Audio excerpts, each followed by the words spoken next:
Collection of specimen, नमूने का संग्रहण। मीन्स क्या करते हैं अपन इसमें?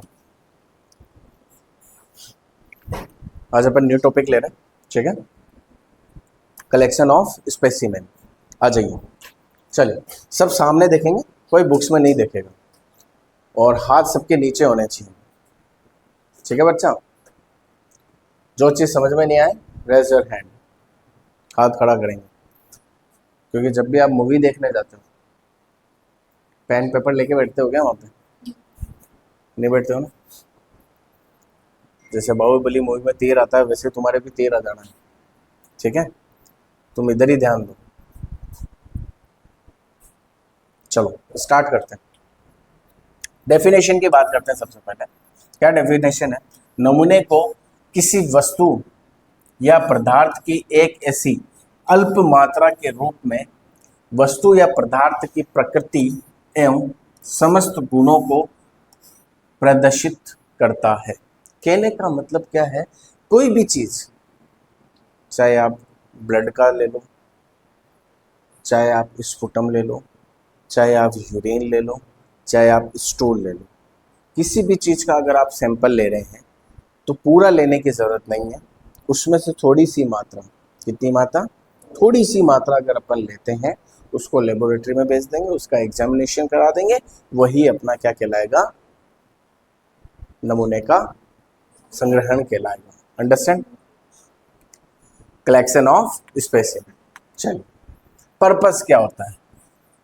क्या पर्पस होता है? रोग निदान एवं इलाज करने के लिए। रोग का क्या कर रहे हैं अपन? या तो निदान करने के लिए और इलाज करने के लिए अपन क्या करते हैं? टेस्ट करते हैं। अंडरस्टैंड?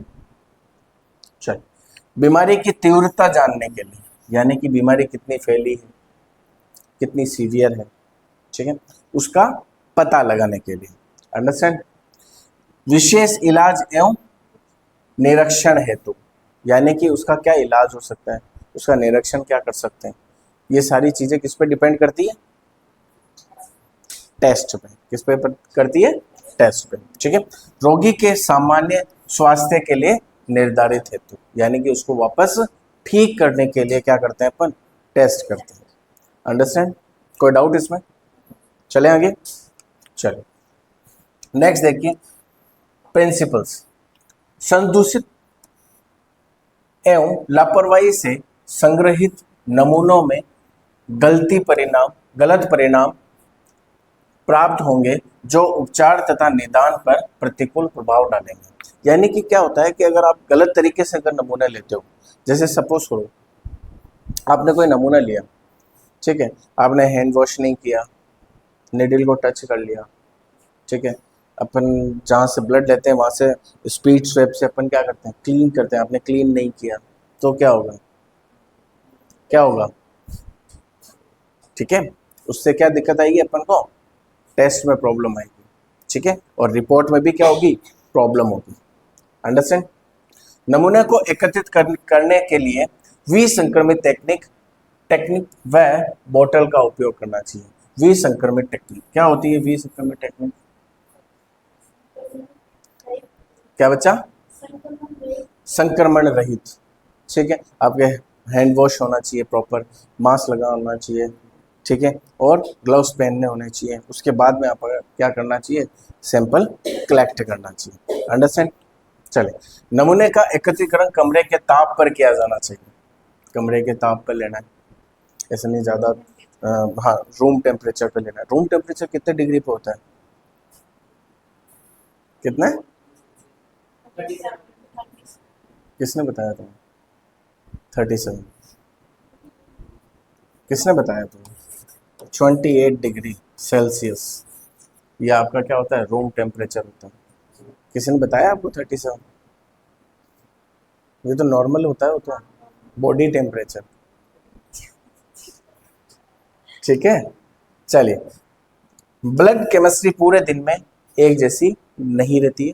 भूखे पेट अलग होती है, खाने के बाद अलग होती है, खाने के 2 घंटे बाद भी अलग होती है।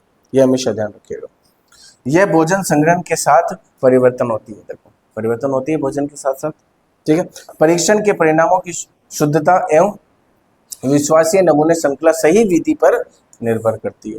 यानी कि अगर आपकी विधि खराब हुई तो आपका नमूना खराब हो जाएगा, नमूना खराब होगा तो आपकी रिपोर्ट खराब हो जाएगी, आपकी रिपोर्ट खराब हुई तो पेशेंट खराब हो जाएगा, फिर तुम्हारा खराब हो जाएगा। समझ में आया? चलो, प्रयोगशाला के परीक्षणों को गोपनीय रखा जाना चाहिए, विशेषकर एड्स। वैसे भी रखना चाहिए, ऐसे नहीं कि बता दो पास वाले को इन तो एड्स है, क्यों बताना भाई? सपोज करो उसको तो है, वो निडल आपके चुभ गई, हैं? वो निडल आपके चुभ गई और आपको पॉकेट में गिफ्ट मिल गया, फिर क्या करोगे? लोग तो आपको वैसी ही नजर से देखेंगे। तो इससे अच्छा है अपन को कभी किसी की गोपनीयता नहीं बतानी है। समझ में आया? माइक न लगाना, ठीक है? ब्लड, स्पुटम एवं यूरिन के नमूने का एकत्रीकरण प्रातः काल में ही करना चाहिए। कब करना चाहिए? मॉर्निंग। ब्लड का और यूरिन और स्पुटम का। अंडरस्टैंड? कोई डाउट इसमें? सबसे फर्स्ट अब बात करते हैं यूरिन के सैंपल की। किसकी बात करते हैं? यूरिन के सैंपल की। यूरिन के नमूने 3 प्रकार के होते हैं। कितने प्रकार के होते हैं? 3 प्रकार के होते हैं। सबसे फर्स्ट क्या है? एक सैंपल यूरिन नमूने का एकत्रित करना, यानी कि जो यूरिन पास आउट हुआ उसे क्या कर लो? कलेक्ट कर लो। अंडरस्टैंड? नेक्स्ट है मध्य स्त्राव के नमूने को एकत्रित करना, यानी कि जब आपको यूरिन पास आउट हो रहा है उसे आपने सबसे फर्स्ट क्या किया? यूरिन पास आउट किया, उसको स्टॉप करके उसको कंटेनर में लिया। जो स्टार्टिंग का यूरिन है उसे पास आउट कर दिया, उसके बाद में जो यूरिन आ रहा है उसको आपने कलेक्ट किया। अंडरस्टैंड? समझ में आया? वॉइस नहीं आई।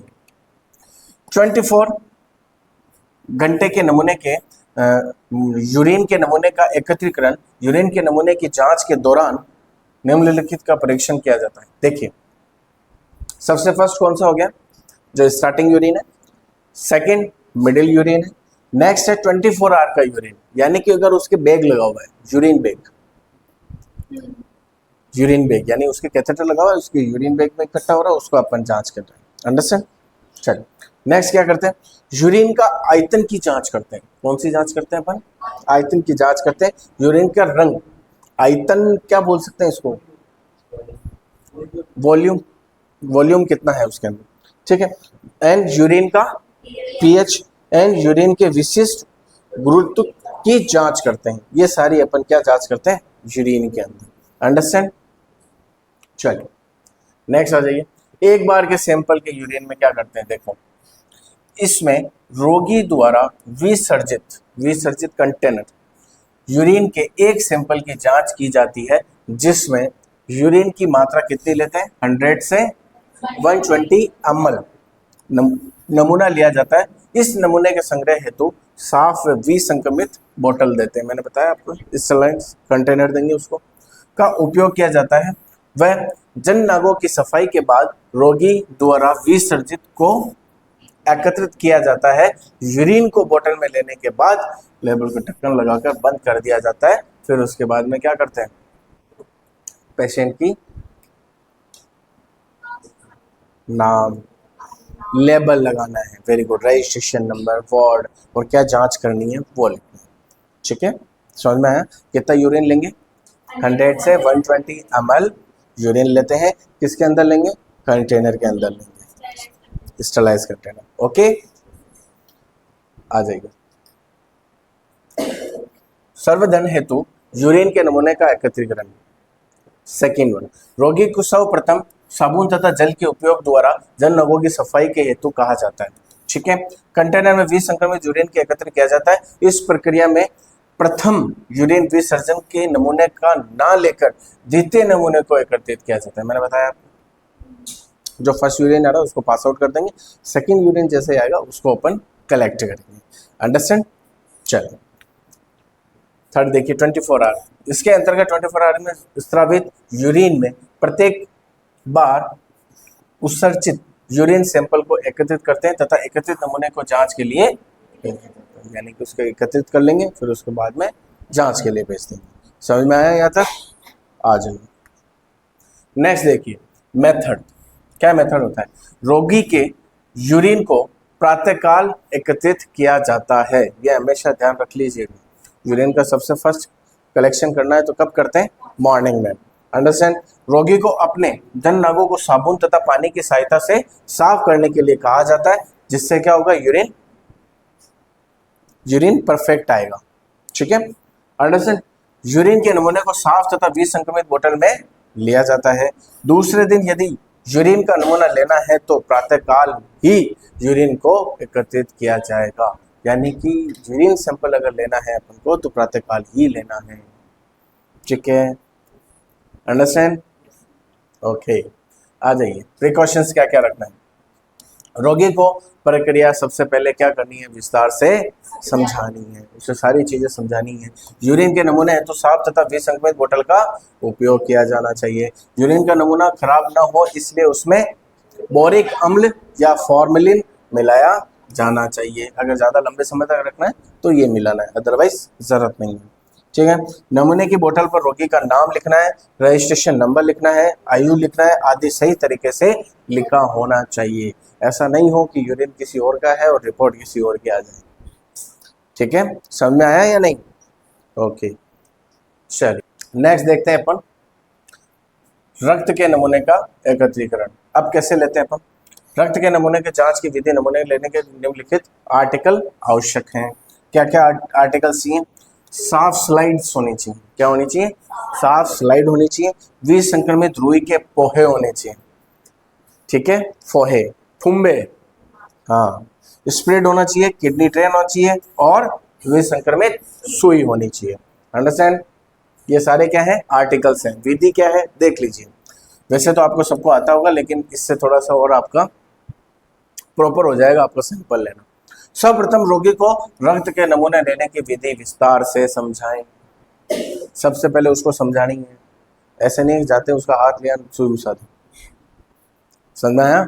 उसको पहले विस्तार से समझाओ। रोगी के आरामदायक स्थिति में रखा जाता है।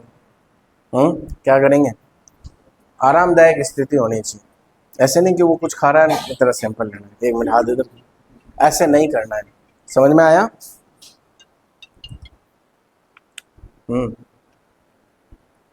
क्या क्या काम से?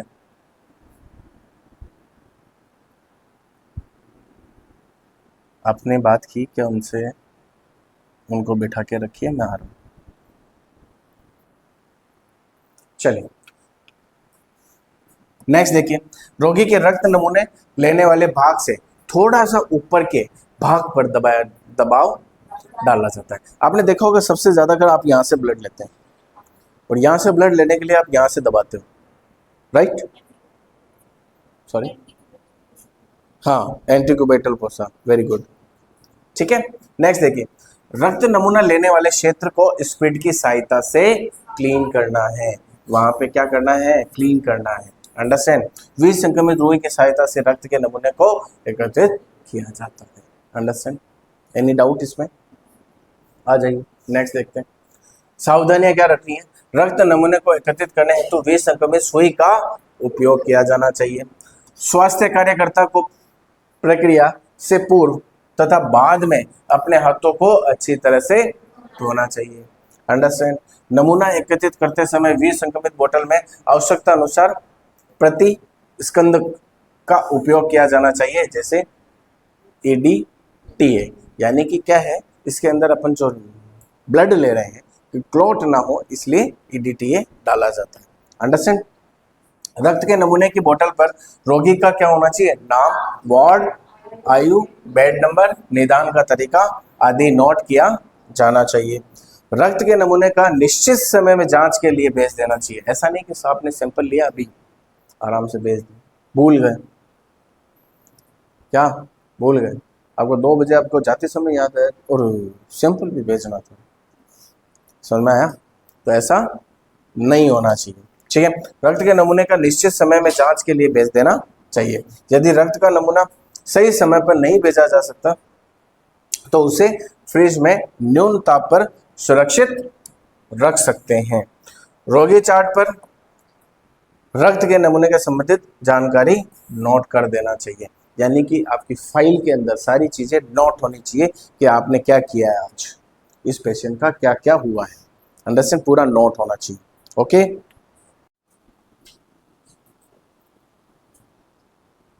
लास्ट टाइम अपन ने देखा था कलेक्शन ऑफ स्पेसिमेन, ठीक है। सबसे फर्स्ट अपन ने देखा था यूरिन का सैंपल कैसे लेते हैं, ठीक है। उसके बाद अपन ने देखा था ब्लड का सैंपल। आज अपन देख रहे हैं स्पुटम कैसे करेंगे। देखिए स्पुटम का नमूना कैसे लेंगे। कुछ रोगों की जांच हेतु स्पुटम के नमूने का उपयोग किया जाता है, जैसे क्षय रोग, ट्यूबरकुलोसिस और खांसी, क्या है ये, नजला जुकाम, नाक ज्यादा बहना, नजला जुकाम, जिससे वो निकलता ही रहता है, जिसे आप इकट्ठा कर सकते हो, ठीक है।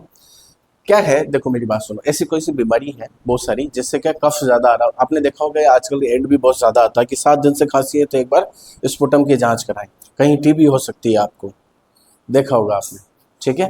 तो इसके लिए है अपन क्या कर सकते हैं, स्पुटम कल्चर करा सकते हैं।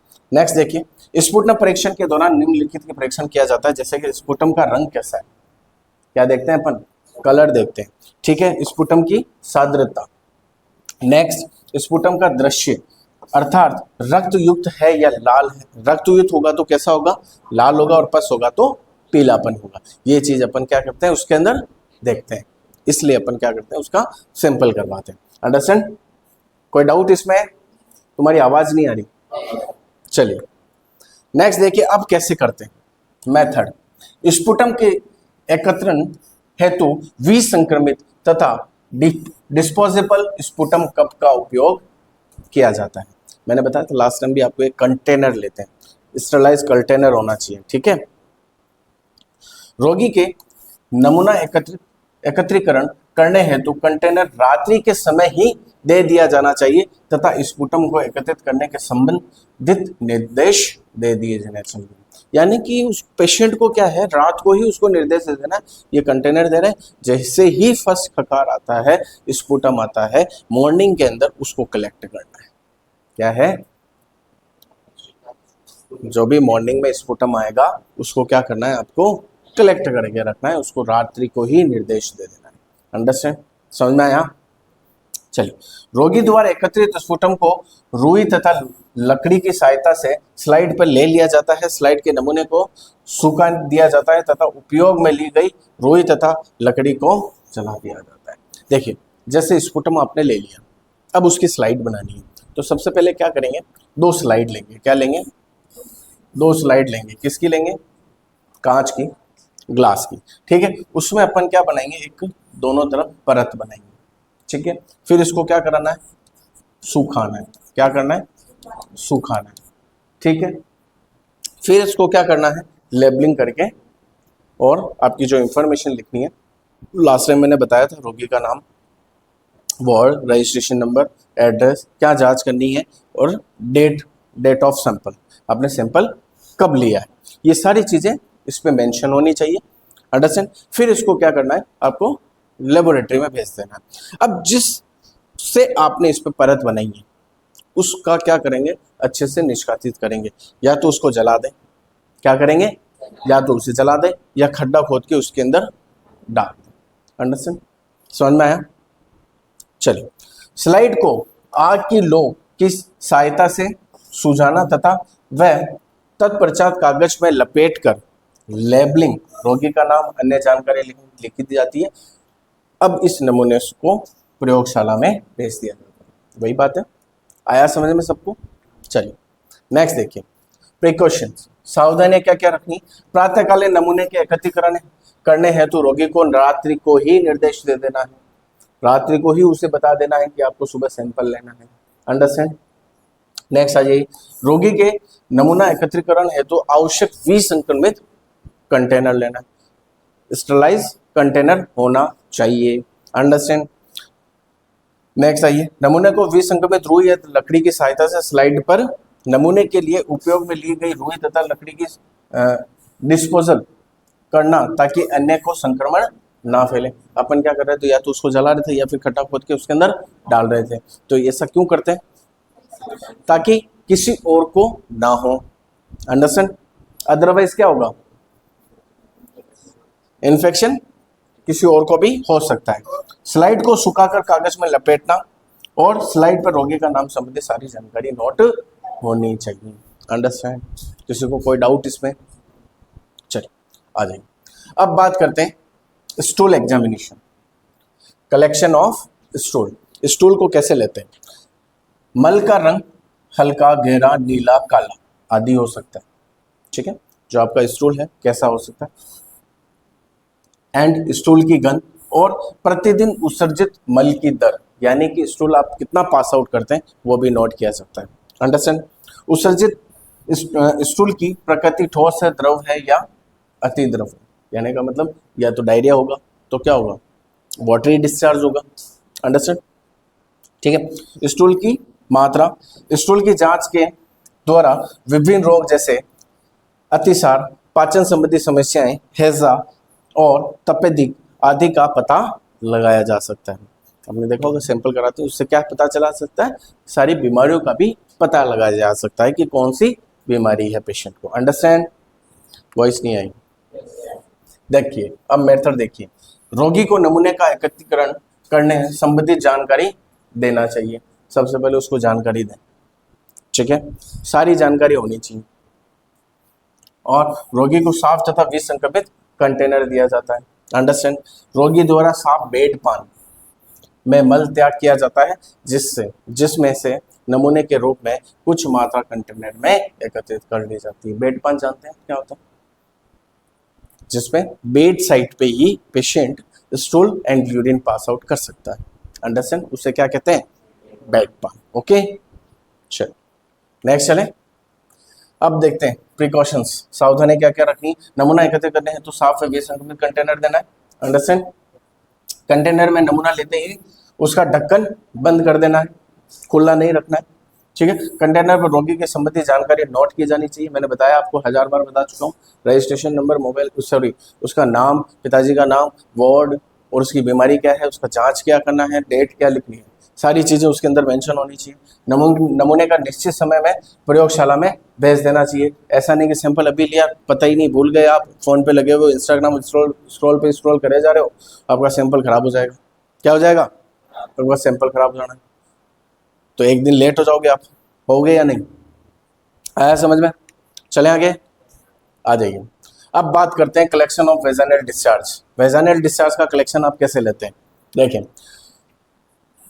यौन रोग तथा अन्य संक्रमण की स्थिति में योनि से स्राव होता है, जिससे और लोगों को संक्रमण फैल सकता है। यानी कि वेजाइनल डिस्चार्ज एक मेजर प्रॉब्लम, ठीक है, उससे भी क्या हो सकता है, रोग ज्यादा बढ़ सकता है। अंडरस्टैंड? नेक्स्ट देखिए मेथड कैसा है। यानी कि योनि स्राव के एकत्रित हेतु 2 साफ स्लाइड लेंगे। क्या लेंगे? सबसे पहले स्लाइड, ठीक है, साफ स्लाइड होनी चाहिए। और क्या होना चाहिए? वायर लूप होना चाहिए। इस टाइप का समझ सकते हैं अपन, वायर लूप होना चाहिए जिसके ऊपर अपन कॉटन लगा सकते हैं। कॉटन की आवश्यकता होती है, ठीक है। वायर लूप पर रुई को लगाकर योनि द्वारा स्रावित पदार्थ को एकत्रित किया जाता है। किससे करते हैं? वायर लूप लेंगे और कॉटन लगा होना चाहिए, उससे अपन क्या लेंगे, जो भी डिस्चार्ज आ रहा है उसको ले लेंगे, ठीक है।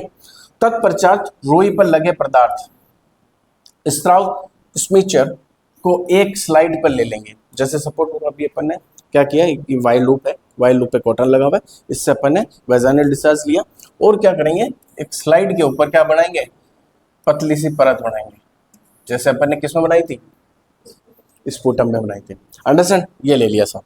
इस स्लाइड द्वारा अन्य स्लाइड पर स्मिंगन की पतली परत बनाई जाती है। जैसे कि इस पे बना दी तो 2 स्लाइड लिए अपन ने, उसको मिक्स कर लेंगे, ठीक है, पतली हो गई। चेक, स्लाइड को सुखाया जाता है, या तो आप इसको हल्की सी क्या बोलते हैं, गर्म कर सकते हो या फिर इसको सुखा सकते हो, ठीक है, कैसे भी सुखा सकते हैं। इससे परीक्षण हेतु लेबोरेटरी में भेज दिया जाता है। फिर इसको क्या करेंगे, पैक करेंगे और फिर लेबोरेटरी में भेज देंगे। क्या करेंगे, सबसे पहले 2 स्लाइड लेंगे, एक वायर लूप लेंगे, उस पर ऊपर कॉटन लगाएंगे, कॉटन की सहायता से वेजाइनल डिस्चार्ज लेंगे। वेजाइनल डिस्चार्ज लेने के बाद स्लाइड के ऊपर पतली परत बनाएंगे। एक स्लाइड के ऊपर बनाने के बाद 2 स्लाइड को मिक्स करके पतला कर देंगे। अंडरस्टैंड? फिर उसको क्या करेंगे, सुखाएंगे, या तो आग की लो से सुखा सकते हैं या ऐसे भी सूख सकता है, अंडरस्टैंड। फिर उसको पैक करके लेबोरेटरी भेजना है, और उस पर क्या क्या लिखा होना चाहिए, पेशेंट का नाम, registration number, age, disease, sample कब लिया और जांच क्या करनी, अंडरस्टैंड। चलो नेक्स्ट आ जाइए।